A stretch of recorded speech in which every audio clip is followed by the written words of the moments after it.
বছরের মাঝামাঝি সময়ে সংযুক্ত আরব আমিরাতে কখনো কখনো তাপমাত্রার পারদ ওঠে 50 ডিগ্রি সেলসিয়াসে। কাঠ ফাটা রোদে কাজ করা যে কারোর জন্যই কষ্টদায়ক। সেই কষ্ট লাঘবে শ্রমিকের সুরক্ষায় দেশটিতে চালু হলো মধ্যাহ্ন কর্মবিরতি আইন।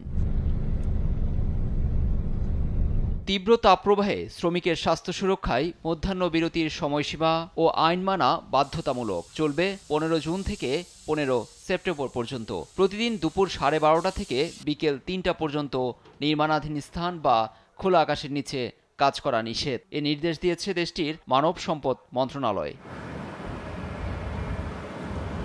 আইন অমান্যকারী কোম্পানিকে গুনতে হতে পারে 50,000 দিরহাম পর্যন্ত।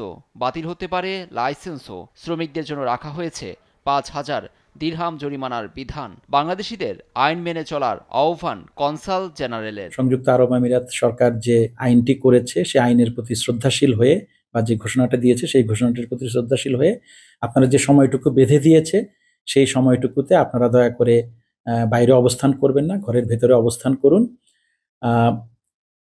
এবং এই সময়ে অবশ্যই যে কোনো ভারী কাজ থেকে বিরত থাকুন। এমন খবরে স্বস্তিতে প্রবাসী বাংলাদেশিরা। এই মধ্যাহ্ন বিরতি আমিরাতের শ্রমিকদের জন্য একটি স্বস্তিদায়ক পদক্ষেপ, যা তাদের স্বাস্থ্য ও নিরাপত্তা নিশ্চিত করতে সহায়ক হবে। নিউজ ডেস্ক, দেশ টিভি।